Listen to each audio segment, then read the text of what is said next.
অধিকাংশ ভারতীয়দের মধ্যে ভিটামিন ডি এর ডেফিসিয়েন্সি রয়েছে।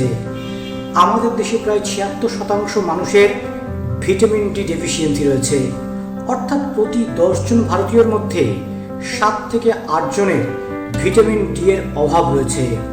আমাদের দৈনন্দিন খাদ্যাভ্যাসের মধ্যে আমরা ভিটামিন ডি পর্যাপ্ত পরিমাণে পাই না, তাই একরকম বাধ্য হয়ে সাপ্লিমেন্টেশনের দিকে আমাদেরকে ঝুঁকতে হয়। তবে এই সাপ্লিমেন্ট নেওয়ার ক্ষেত্রেও বেশ কিছু নিয়ম রয়েছে। আজকের ভিডিওতে আমরা সেই বিষয়টাই আলোচনা করব। Welcome to enhancing health channel. এই চ্যানেলে আমি আপনাদের সঙ্গে হেলথ, ফিটনেস এবং লাইফস্টাইল ওরিয়েন্টেড নানা বিষয় নিয়ে আলোচনা করব। অনেক অজানা ইনফরমেশন শেয়ার করব, ইন্টারেস্টিং হেলথ ফ্যাক্টস নিয়ে কথা বলবো। ভিডিওটি তাই প্রথম থেকে শেষ অবধি দেখবার অনুরোধ রইল। ভালো লাগলে অবশ্যই সাবস্ক্রাইব করবেন, সঙ্গে প্রচুর লাইক, কমেন্টস এবং শেয়ার করবেন। হাড়ের ক্ষয় রুখতে রোজ ভিটামিন ডি সাপ্লিমেন্ট খাচ্ছেন, কিন্তু কতটা খাবেন, সঙ্গে আর কি খাবেন জানা আছে তো? আসুন জেনে নিই। শুধুমাত্র খাবারের উপর নির্ভর করে শরীরে ভিটামিন ডির ঘাটতি মেটানো কখনোই সম্ভব নয়। এছাড়া সূর্যের রশ্মি দিয়েও সেই ঘাটতি কিন্তু মেটে না। তাই নিয়মিতভাবে ভিটামিন ডি সাপ্লিমেন্ট খাওয়াটা ভীষণ জরুরি। তবে সাপ্লিমেন্ট খাওয়ারও কিন্তু কিছু নিয়ম রয়েছে, সেগুলি মেনে না চললে মুশকিলে পড়তে হতে পারে। সুস্থ থাকতে ভিটামিন ডির কোনো বিকল্প নেই। বেশিরভাগ ভারতীয় শরীরে পরীক্ষা করে দেখা যাবে যে ভিটামিন ডির ঘাটতি রয়েছে। অনেকেই আছেন যারা এই ঘাটতি মেটাতে চিকিৎসকদের পরামর্শ ছাড়াই সাপ্লিমেন্ট খেতে শুরু করে দেন। ভিটামিন ডি এর অভাব হলে শরীরে ক্যালসিয়াম শোষণ কমে যায়, ফলে হাড় দুর্বল হয়ে পড়ে। পেশির ক্ষমতা বৃদ্ধি করতেও ভিটামিন ডি সাহায্য করে। অনেক সময় ভিটামিন ডি এর অভাবে অবসাদ হয়। ভিটামিন ডি এর অভাবে শরীরে বিভিন্ন অঙ্গে যন্ত্রণাও শুরু হয়। সূর্যের আলো থেকে শরীর ভিটামিন ডি পায়, খাবারের মাধ্যমেও শরীরে ভিটামিন ডি যায়। এছাড়া সাপ্লিমেন্ট তো রয়েছেই।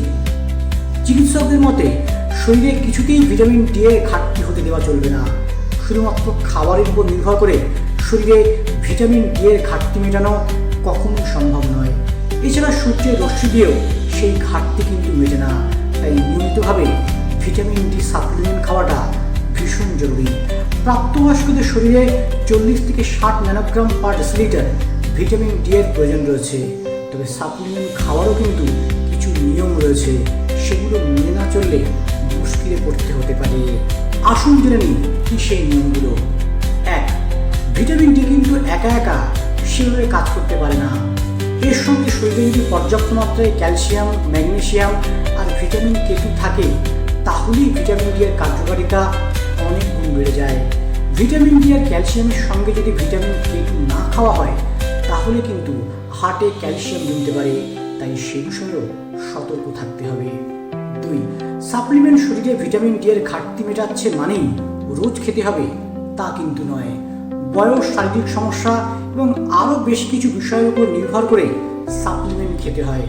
কখনো একটানা ভিটামিন ডি সাপ্লিমেন্ট খেতে নেই। প্রথমে সপ্তাহে একটি করে 12 সপ্তাহ খেতে পারেন, তারপর কিছুদিনের বিরতি দিতেই হবে। 3.